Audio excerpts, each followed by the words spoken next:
ओम नमः शिवाय। हर हर महादेव। आज वैशाख माह के शुक्ल पक्ष में आने वाली ग्यारस का व्रत है। ग्यारस का व्रत रखने वाले सारे विष्णु भक्तों को आज मैं सुनाऊंगी ग्यारस माता की कहानी। प्रेम भाव से सुनते हुए इस कहानी को ग्यारस का व्रत रखने वाले दूसरे विष्णु भक्तों में शेयर करना और कथा सुनते समय मन में माँ लक्ष्मी और विष्णु जी का स्मरण बनाए रखना। बोलो श्री हरि विष्णु भगवान के अनंत स्वरूपों की जय हो। एक समय की बात है कि महाराज युधिष्ठिर चिंता मगन हुए अपने सिंहासन पर विराजमान थे और उनकी नजरें दरवाजे पर टिकी हुई थी। वो बेसब्री से किसी का इंतजार कर रहे थे और फिर अचानक से अपने सिंहासन से उठ खड़े होते हैं और राज दरबार में तेजी से चक्कर लगाने लगते हैं, पर बार बार उनकी नजरें दरवाजे की तरफ चली जाती है। किसी के आने का इतनी बेसब्री से इंतजार उनकी आंखें स्पष्ट बता रही थी। तभी अचानक से बाहर रथ के रुकने की आवाज़ आती है और युधिष्ठिर भागकर बाहर जाते हैं और देखते हैं कि श्री कृष्ण पधार रहे हैं। तो उन्हें देखकर उनकी खुशी का कोई ठिकाना नहीं रहता। बड़े ही प्रेम भाव से वो श्री कृष्ण भगवान को अंदर लेकर जाते हैं और सिंहासन पर बैठाकर उनकी खूब आवभगत करते हैं। कुशल क्षेम पूछने की बात में युधिष्ठिर कहते हैं कि हे वासुदेव, आपने वैशाख माह के कृष्ण पक्ष की एकादशी के बारे में बताकर मुझे कृतार्थ कर दिया है, लेकिन मेरा मन है कि तृप्त होने का नाम नहीं ले रहा है। अब मेरे मन में उत्सुकता है कि आप मुझे वैशाख माह के शुक्ल पक्ष में आने वाली एकादशी के बारे में विस्तार से बताएं।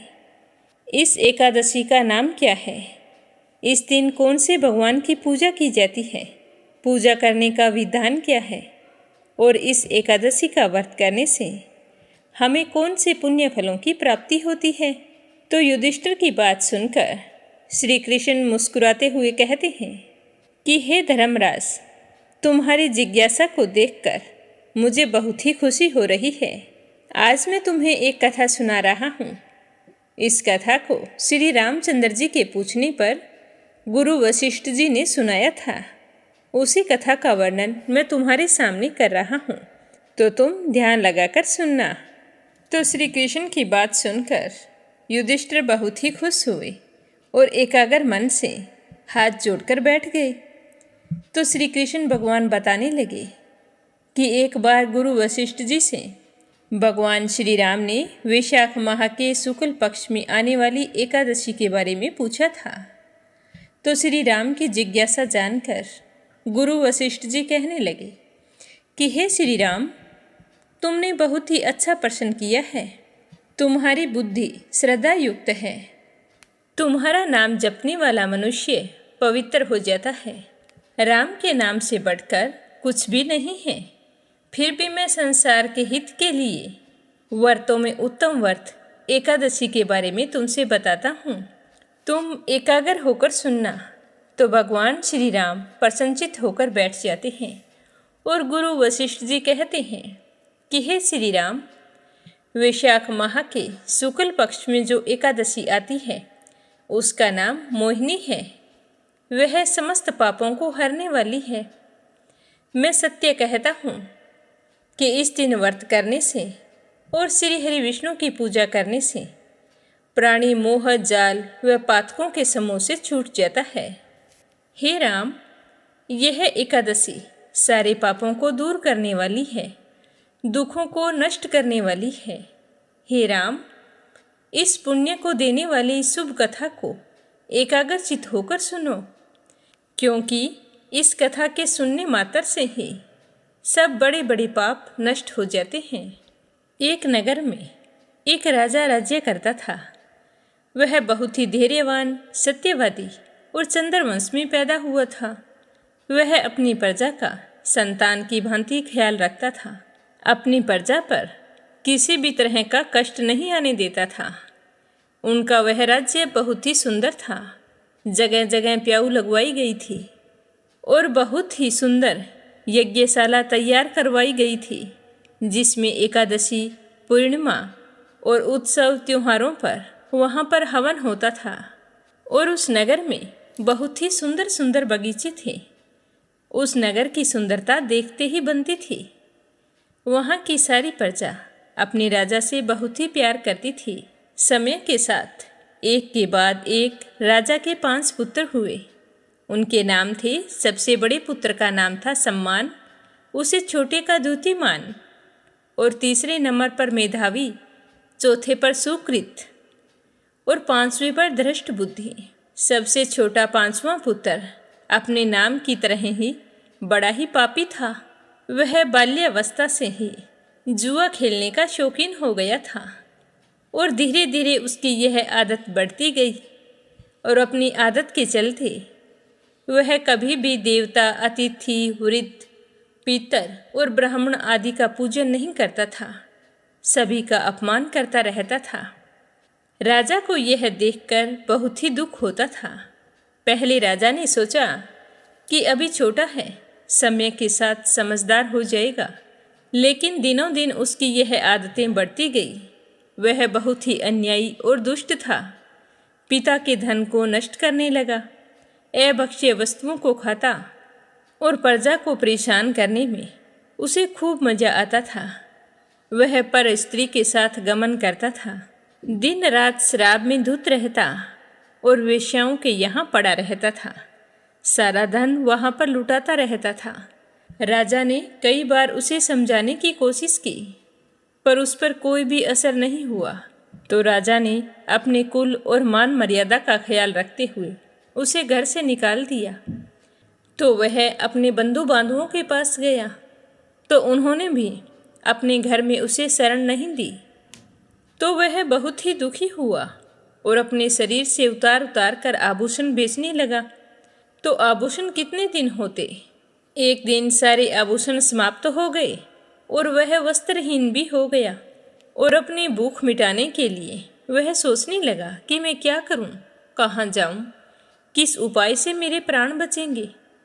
इस तरह सोचते हुए उसने निश्चय किया कि मैं अपने ही नगर में जाकर चोरी करूंगा।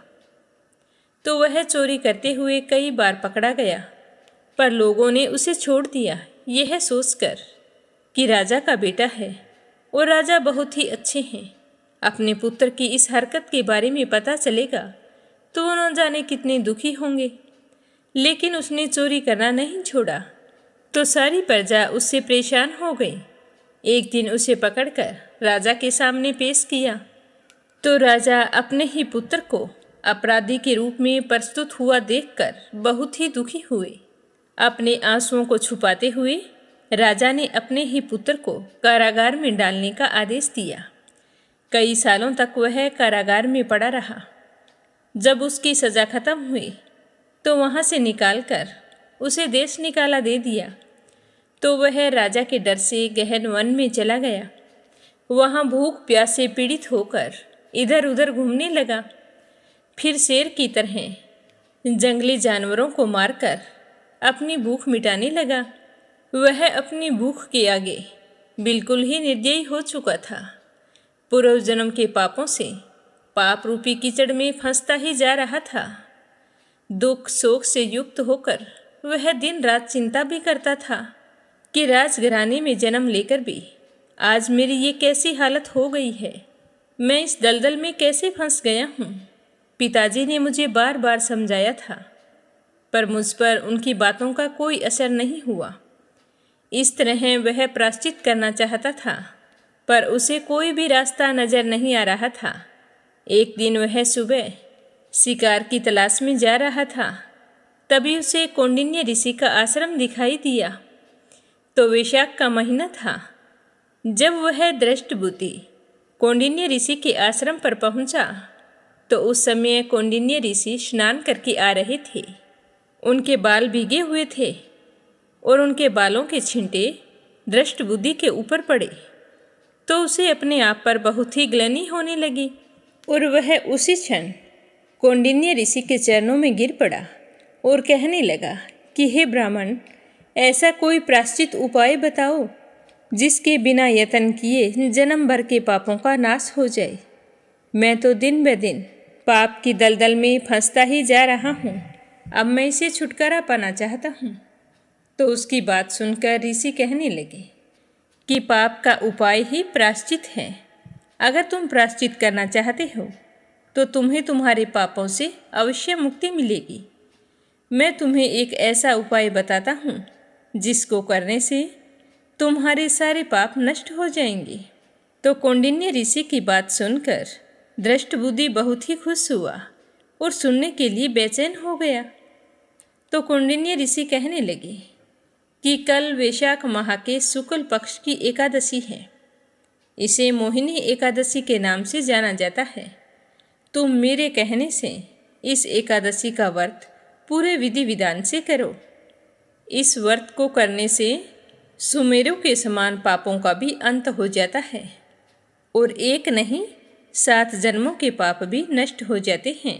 इस तरह कहकर कौंडिन्य ऋषि ने व्रत की सारी विधि दृष्टबुद्धि को बताई, जिसे जानकर दृष्टबुद्धि अपने मन में बहुत ही प्रसन्न हुआ और गुरुदेव को प्रणाम करके उनके आश्रम के आगे वहीं पर रुक गया और दूसरे दिन पूरे विधि विधान से एकादशी का व्रत रखा और ऋषि के मुख से मोहिनी एकादशी की व्रत कथा सुनी।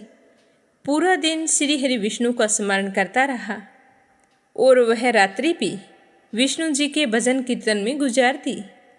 सुबह होते होते उसका मन बदल चुका था। एकादशी का व्रत करने से उसके सारे पाप नष्ट हो गए थे। तो वह मोहिनी एकादशी व्रत के प्रभाव से निष्पाप होकर दिव्य शरीर धारण करके गरुड़ के ऊपर बैठकर विष्णु लोक को चला गया। इस तरह बताते हुए गुरु वशिष्ठ जी कहते हैं कि हे श्री राम, यह व्रत अंधकार रूपी मोह को नष्ट करने वाला है। इससे बढ़कर चर और अचर तीनों लोकों में दूसरा कोई व्रत नहीं है। अतः हे राजन, यज्ञ, तीर्थ, दान आदि इसके 16वें भाग के बराबर भी नहीं है। जो भी व्यक्ति इस एकादशी के महात्म्य को पढ़ेगा, सुनेगा या सुनाएगा, उसे भी 1000 गौ दान का फल प्राप्त होगा। इस एकादशी की कथा वैशाख मास के दान का पुण्य देने में सक्षम है। अतः हर मनुष्य को यह व्रत रखना चाहिए और कथा पढ़नी, सुननी और सुनानी चाहिए। तो इस महात्म्य को सुनाकर भगवान श्री कृष्ण धर्मराज युधिष्ठिर से कहते हैं कि हे धर्मराज, इस एकादशी के बारे में जितना कुछ मैं जानता था वह सब कुछ प्रेम पूर्वक तुम्हें बता दिया है। तो श्री कृष्ण की बात सुनकर युधिष्ठिर हाथ जोड़कर कहते हैं कि हे वासुदेव, आपने तो मुझे कृतार्थ कर दिया है। आपसे धर्म और ज्ञान के उपदेश जितना सुनता हूँ उतनी ही जिज्ञासा बढ़ती ही जाती है। आपके मुखारबिंद से वैशाख शुक्ल एकादशी के महात्म्य को सुनकर मैं तो कृतकृत्य हो गया हूँ। यह कहकर युधिष्ठिर हाथ जोड़कर श्री कृष्ण के चरणों में अपना मस्तक झुका देते हैं और श्री कृष्ण भगवान उसे आशीर्वाद देते हुए प्रसन्नचित मन से वापिस लौट जाते हैं। बोलो श्री हरि विष्णु भगवान के अनंत स्वरूपों की जय हो। अब अपने सुनेंगे राजा वीरबाहु के पूर्व जन्म का वृतांत और एकादशी व्रत व उसके उद्यापन के बारे में। श्री भगवान जी कहते हैं कि हे ब्राह्मण, काम्पिल्य नगर में वीरबाहु नाम से एक प्रसिद्ध राजा हुआ करते थे। वे सत्यवादी, क्रोध पर विजय प्राप्त करने वाले, ब्रह्मज्ञानी तथा मेरे भगत थे। उनका स्वभाव बड़ा ही दयालु था। वे वैष्णवों के भगत थे और मेरी कथा सुनने में हमेशा रुचि रखते थे। दानी, विद्वान, क्षमाशील, पराक्रमी, जितेंद्रिय तथा अपनी स्त्री से स्नेह रखने वाले थे। उनकी पत्नी पतिव्रता, परम साध्वी तथा मेरी भक्ति में तत्पर रहने वाली थी। अपनी उस रानी के साथ वे समूची पृथ्वी का पालन करते थे। मेरे सिवा दूसरे किसी देवता को जानते तक नहीं थे। एक दिन महामुनि भारद्वाज राजा वीरबाहु के घर आए। उन्हें देखकर राजा ने विधि पूर्वक अर्घ्य देकर उनका सत्कार किया और फिर अपने हाथों से उनके लिए आसन बिछाया। बड़ी भक्ति से प्रणाम करके मुनि के सामने खड़े होकर कहने लगे कि हे मुनिवर, आज तो मेरा जन्म सफल हो गया है। परमात्मा भगवान विष्णु मुझ पर बहुत प्रसन्न है, जिससे आप जैसे योगी राज ने आज मेरे घर पर कदम रखे हैं। आपकी पवित्र दृष्टि पड़ने से आज मैं कोटि कोटि पापों से मुक्त हो गया हूँ। तो राजा की बात सुनकर भारद्वाज मुनि कहने लगे कि हे राजन, तुम भगवान विष्णु के भक्त हो। उत्तम प्रजाओं से युक्त वह धरती धन्य है जिसकी तुम रक्षा करते हो। जहाँ का राजा भगवान विष्णु जी का भक्त ना हो, उस राज्य में निवास नहीं करना चाहिए। मैं तो तभी यहाँ पर आया हूँ क्योंकि तुम भगवान श्री हरि के भक्त हो। जंगल और तीर्थ में निवास करना अच्छा है, परंतु वैष्णवहीन राज्य में रहना कभी श्रेष्ठ नहीं होता। जहाँ भगवान के भक्त राजा इस पृथ्वी का शासन करता है, उस पाप शून्य राज्य को बैकुंठ मानना चाहिए। जैसे मंत्रहीन आहुति, मरे हुए बछड़े वाली गाय का दूध, दसवीं विद्या एकादशी, लंबे लंबे केस रखने वाली विधवा तथा स्नान के बिना व्रत, ये सब कभी श्रेष्ठ नहीं माने जाते हैं। उसी प्रकार बिना विष्णु भक्त का राज्य भी अच्छा नहीं होता।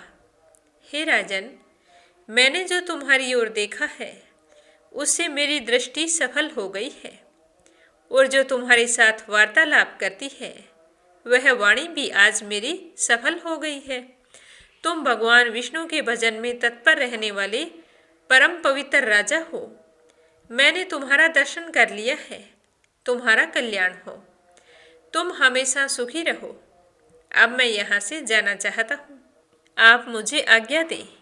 तो उसी समय महारानी कांतिमती ने आकर मुनि श्रेष्ठ भारद्वाज जी को प्रणाम किया।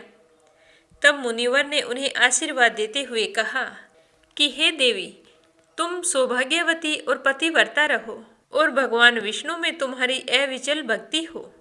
उसके बाद राजा ने पूछा कि हे मुनि श्रेष्ठ, मैंने पूर्व जन्म में कौन सा पुण्य किया है जिससे मुझे अकंटक राज्य, गुणवान पुत्र, मुझ में ही मन लगाए रखने वाली परम सुंदरी और भगवान की भक्त पत्नी की मुझे प्राप्ति हुई है।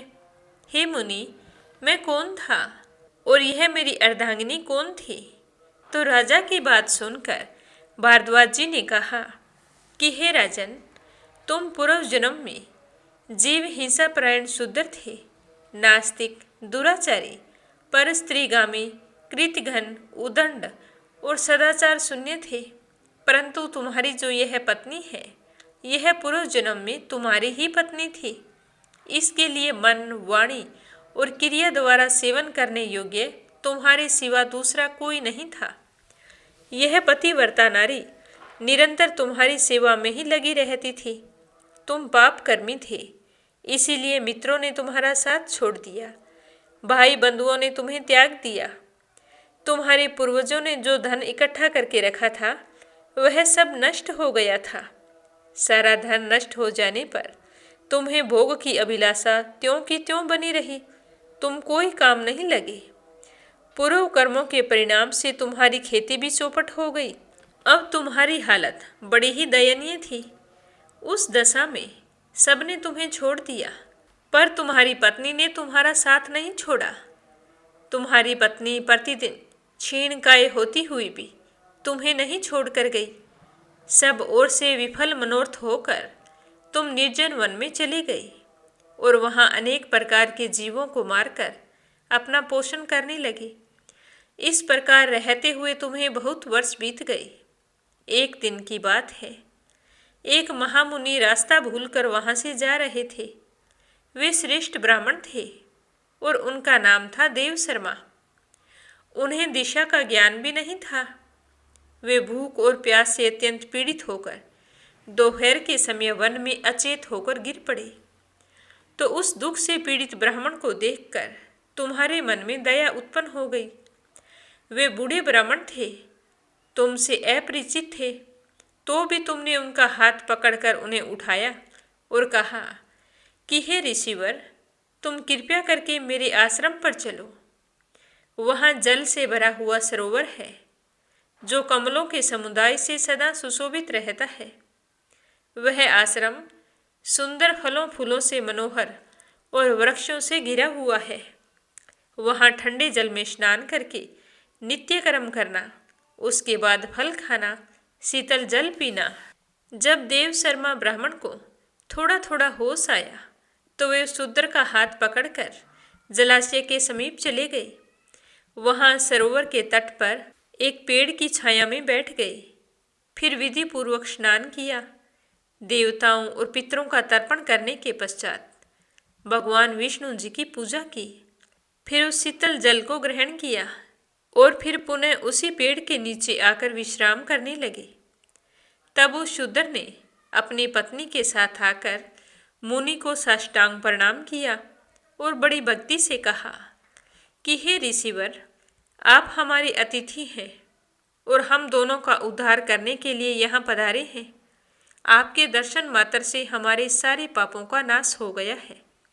यह कहकर उसने अपनी पत्नी से कहा कि हे प्रिय, इन ब्राह्मण देवता के लिए तुम स्वादिष्ट, कोमल, सरस, पके हुए तथा प्रिय लगने वाले फल लेकर आओ।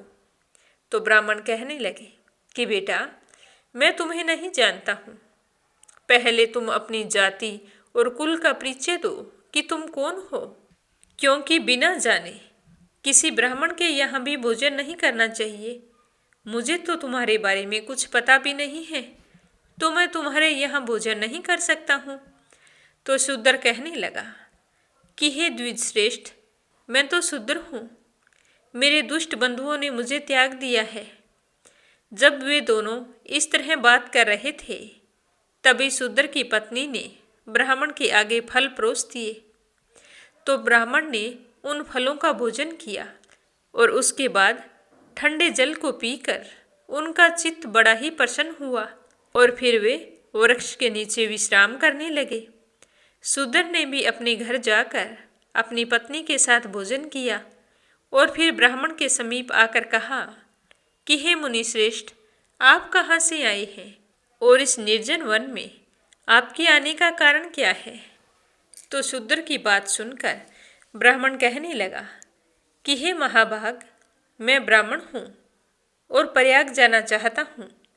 अपरिचित मार्ग से चलकर इस भयंकर वन में आ गया हूँ। तुमने आज मुझे जीवन दान दिया है, इसीलिए मेरा यह जीवन तुम्हारा दिया हुआ है। अब मैं तुमसे बहुत ही प्रसन्न हूँ। बताओ, मैं तुम्हारा क्या उपकार करूँ? तो शूद्र कहने लगा कि राजा भीम से सुरक्षित विदर्भ नगरी मेरा निवास स्थान है। मैं महाराष्ट्र प्रांत का रहने वाला हूँ। मेरी जाति शूद्र है। मैं सदा ही पाप में लगा रहा, अपने वर्ण धर्म को छोड़ दिया। फिर बंधुओं ने मुझे त्याग दिया और उसके बाद मैं इस वन में आ गया हूँ।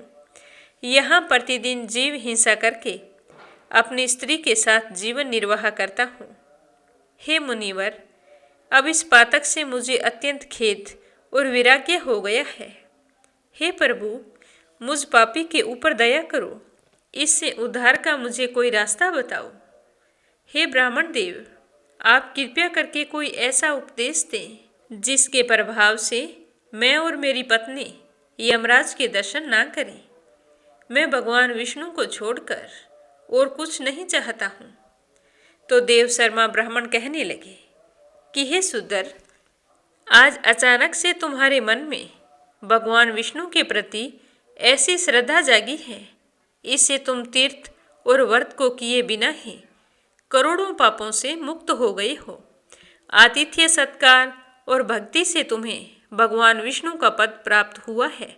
इस तरह कहकर देव शर्मा ब्राह्मण तीर्थराज प्रयाग को चले गए। इस तरह कहकर भारद्वाज जी कहने लगे कि हे राजन, तुमने जो कुछ पूछा था वह सब कुछ मैंने तुम्हें कह सुनाया है। तो यह सुनकर राजा कहने लगे कि हे ब्राह्मण देव, आप मुझे संपूर्ण एकादशी की उत्तम विधि का उपदेश दीजिए, जिससे भगवान विष्णु की प्रसन्नता प्राप्त हो। तो ऋषि कहने लगे कि हे राजन, मार्गशीर्ष आदि महीनों में सभी द्वादशी तिथियों को कल्याण में अखंड एकादशी व्रत का पालन करना चाहिए। दशमी को नक्त व्रत करें एकादशी को दिन में और रात्रि में भी व्रत रखें और द्वादशी को पारण के रूप में केवल एक ही बार भोजन करना चाहिए। इसे अखंडा एकादशी कहते हैं। दिन के 8वें भाग में जब सूर्य की ज्योति मंद हो जाए, उसी समय को नक्त जानना चाहिए। उसी में किए हुए भोजन को नक्त व्रत कहते हैं। रात्रि में भोजन करने का नाम नक्त व्रत नहीं है। अतः दशमी की रात्रि को भोजन ना करें। कांस्य के बर्तन में भोजन उड़द, मसूर, चना, कोदो, साग, शहद, दूसरे का अन्न, दोबारा भोजन और मैथुन, इन 10 वस्तुओं को विष्णु भक्त मनुष्य को दशमी के दिन से ही त्याग देना चाहिए। बार बार जलपान, हिंसा, अपवित्रता, असत्य भाषण, पान चबाना, दांतुन करना, दिन में सोना, मैथुन सेवन, जुआ खेलना, रात में सोना और पतित मनुष्यों से बातें करना। विष्णु भक्त पुरुष को इन 11 बातों को एकादशी के दिन त्याग देना चाहिए। एकादशी को भगवान से प्रार्थना करें कि हे केशव, आज आपकी प्रसन्नता के लिए मेरे द्वारा दिन और रात में संयम नियम का पालन हो। मेरी सोई हुई इंद्रियों के द्वारा यदि स्वप्न में कुछ विकलता, भोजन या मैथुन की क्रिया हो जाए अथवा मेरे दांतों के अंदर यदि पहले से अन्न सटा हुआ हो, तो हे पुरुषोत्तम, इन सब बातों को क्षमा करना। पापों से निवृत्त होकर जो गुणों के साथ वास किया जाए, उसी को उपवास समझना चाहिए। शरीर को सुखा डालने का नाम उपवास नहीं है। पहले कही हुई 10 बातें तथा प्राय अन्न, शहद और शरीर में तेल मलना आदि कार्य द्वादशी के दिन विष्णु भक्त पुरुष को नहीं करने चाहिए।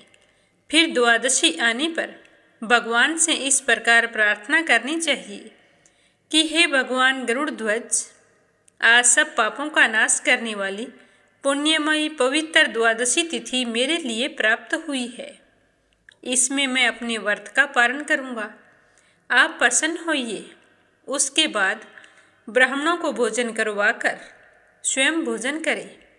इस विधि से जब तक वर्ष की समाप्ति हो, तब तक विद्वान पुरुष एकादशी व्रत करता रहे। वर्ष पूरा होने पर उसका उद्यापन करे। मार्गशीर्ष के शुभ शुक्ल पक्ष में एकादशी का उद्यापन किया जाता है। उसमें विधि के जानने वाले 12 ब्राह्मणों को आमंत्रित करके 13वें आचार्य को पत्नी सहित आमंत्रित करना चाहिए। यजमान स्नान करके पवित्र हो, श्रद्धा एवं इंद्रिय संयम पूर्वक अर्घ्य और वस्त्र आदि सामग्रियों से पंडित जी का पूजन करना चाहिए और फिर उसके बाद पंडित जी उत्तम रंगों से चक्कर कमल संयुक्त सर्वतोभद्र मंडल बनावें। उस मंडल को सफ़ेद वस्त्र से ढक दें। फिर पंच पल्लव तथा पंच रत्न से युक्त कपूर और अगरू के सुगंध से वासित जल पूर्ण कलश को लाल कपड़े से वेष्टित करके उसके ऊपर तांबे का पूर्ण पात्र रखें। साथ ही उस कलश को फूलों की मालाओं से भी आच्छादित करना चाहिए और उसे सर्वतोभद्र मंडल के ऊपर स्थापित कर देना चाहिए। कलश के ऊपर भगवान श्री लक्ष्मी नारायण की स्थापना करनी चाहिए। उसके बाद सर्वतोभद्र मंडल में 12 महीनों के अधिपतियों की स्थापना करके अखंड व्रत की पूर्ति के लिए उनका पूजन करना चाहिए। मंडल से पूर्व भाग में शुभ शंख की स्थापना करते हुए कहना चाहिए कि हे पांचजन्य, तुम पहले समुद्र से उत्पन्न हुए, फिर भगवान विष्णु ने तुम्हें अपने हाथों में धारण किया। संपूर्ण देवताओं ने तुम्हारे रूप को संवारा।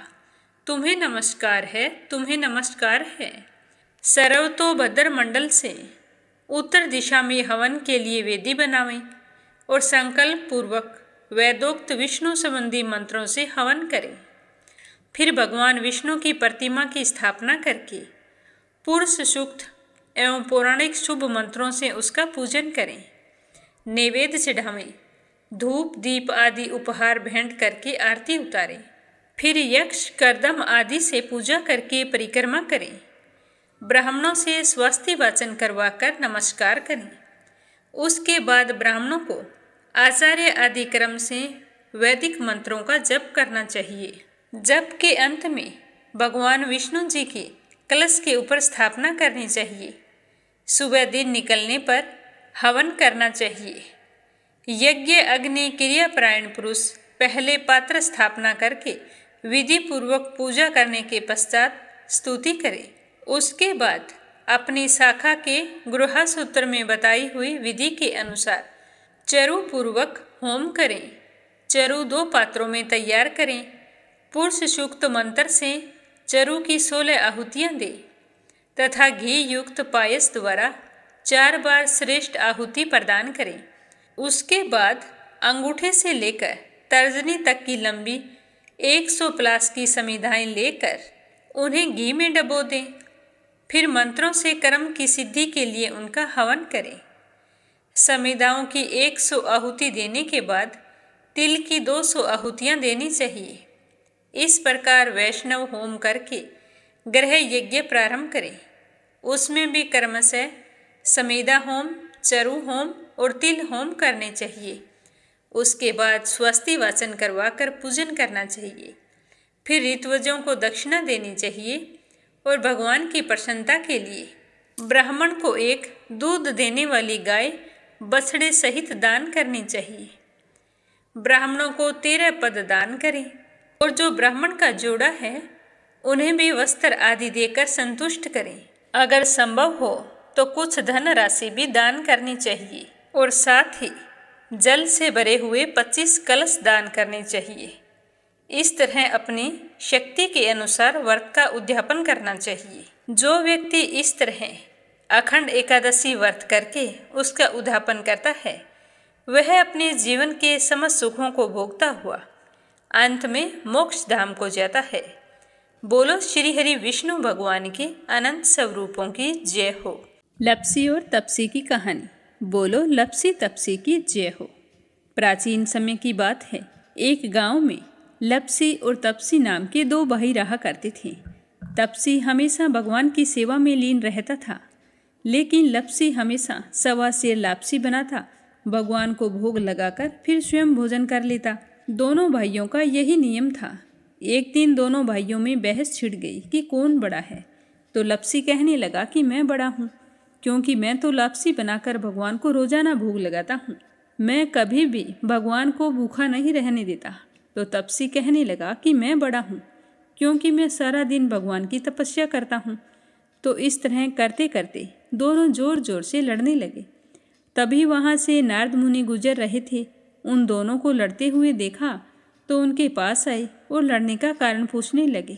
तो तपसी कहने लगा कि हे देव ऋषि, आप ही बताइए कि कौन बड़ा है। मैं कहता हूँ कि मैं बड़ा हूँ। लप्सी इस बात को मानने के लिए तैयार नहीं है। ये कहता है कि मैं बड़ा हूँ। तो दोनों की बात सुनकर नारद मुनि कहने लगे कि मैं इसका फैसला तो कर दूंगा, लेकिन कल करूँगा। कल सुबह जल्दी आऊँगा और आपको बता दूंगा कि तुम दोनों में से कौन बड़ा है। तो अगली सुबह तपसी रोजाना की तरह नहा धोकर पूजा करने के लिए जा रहा था। तो रास्ते में उसे 1.25 करोड़ की एक अंगूठी मिली जो नारद जी ने उसके आगे फेंकी थी। तो तपसी ने जल्दी जल्दी इधर उधर देखा और अंगूठी को उठा लिया और तपस्या करने बैठा तो अपने पैर के नीचे दबाकर बैठ गया। लप्सी रोजाना की तरह स्नान करके आया और 1.25 सेर लापसी बनाई। पहले भगवान को भोग लगाया, फिर स्वयं लापसी जीमने के लिए बैठ गया। तभी वहाँ पर नारद जी आ गए और कहने लगे कि लप्सी बड़ा है। तो तपसी कहने लगा कि इसका क्या कारण हो सकता है, ये कैसे बड़ा है, ये कभी पूजा पाठ नहीं करता है। तो नारद जी कहने लगे कि इसके मन में लालच नहीं है, जो भी करता है बड़े ही श्रद्धा भाव से करता है। इसका नियम है कि रोजाना भगवान को भोग लगाना। इसका नियम कोई भी भंग नहीं कर सकता, लेकिन तुम्हारा नियम भंग हो चुका है। तो तपसी कहने लगा कि कैसे, मैं नियम से रोजाना भगवान की पूजा करता हूँ। तो नारद मुनि कहने लगे कि तुम खड़े होकर अपना पैर उठाओ। तो तपसी जैसे ही खड़ा हुआ तो उसके पैर के नीचे 1.25 करोड़ की अंगूठी पड़ी थी। तो नारद जी कहने लगे कि तूने इसे चुराया है, जिससे तेरी तपस्या भंग हो गई है। तपसी हाथ जोड़कर नारद जी के सामने खड़ा हो गया और कहने लगा कि मुझसे गलती हो गई, आज के बाद मैं ऐसी गलती कभी नहीं करूँगा। मैंने बहुत ही सच्चे मन से पूजा की है। आप ही मुझे बताइए कि मुझे मेरी पूजा का फल कैसे मिल सकता है। मैं आपसे वादा करता हूँ कि आज के बाद मैं कभी चोरी नहीं करूँगा। तो उस तरह उसके दीन वचन सुनकर नारद जी को उस पर दया आ गई और नारद जी कहने लगे कि तेरी तपस्या का फल कार्तिक स्नान करने वाला ही दे सकता है। तो तपसी पूछने लगा कि वो कैसे। तो नारद जी ने बताया कि कार्तिक माह में कार्तिक स्नान करके जो भी सारी कहानियाँ सुनकर तुम्हारी कहानी नहीं सुनेगा तो उसके कार्तिक स्नान का पुण्य फल उससे छूटकर तुम्हें मिलेगा। अगर कोई दिए से दिया जलाएगा तो उसका पुण्य फल भी तुझे ही मिलेगा। अगर घर की सारी साफ सफाई करके दहलीज की सफाई नहीं करेगा तो उसका पुण्य फल भी तुझे ही मिलेगा। रोटी सारी बना ले लेकिन गाय और कुत्ते की रोटी ना बनाए तो उसका पुण्य फल भी तुझे ही मिलेगा। और घर पर बहन सुवासिनी आने पर उसे सूट साड़ी तीवल जो कुछ भी देते हैं, भेंट स्वरूप अगर कुछ पैसे नहीं देंगे तो उसका पुण्य फल भी तुझे ही मिलेगा। तो इस तरह नारद जी ने तपसी को पुण्य प्राप्ति का मार्ग बताया, जिसे सुनकर तपसी बहुत ही प्रसन्न हुआ और भगवान की पूजा में लीन हो गया। तभी से कहा जाता है कि हर व्रत कथा और कहानी के बाद में लपसी तपसी की कहानी जरूर सुननी चाहिए। इस कहानी को सुने बिना हमें चाहे कार्तिक का महीना हो या वैशाख का महीना हो, हमें उसके स्नान का पुण्य फल नहीं मिलता है। जब कहानी समाप्त हो जाती है तो इस तरह से कहना चाहिए कि लपसी का फल लपसी को मिले, तपसी का फल तपसी को मिले। हमारी कहानी का, हमारे पूजा पाठ और हमारे व्रत का पुण्य फल हमें मिले। बोलो लपसी तपसी की जय हो। तो आज की कथा सुनकर आप सबको कैसा लगा कमेंट करके ज़रूर बताना। और आपसे एक बार फिर से निवेदन है कि मीरा भक्ति स्टोरी चैनल को सब्सक्राइब जरूर करना। भगवान श्री हरि आपकी सारी मनोकामनाएं पूर्ण करे। कल फिर मिलेंगे कार्तिक स्नान की कथा और कार्तिक मास महात्म्य के अगले अध्याय के साथ। आप सभी की मंगल कामना के साथ। ओम नमः शिवाय। हर हर महादेव।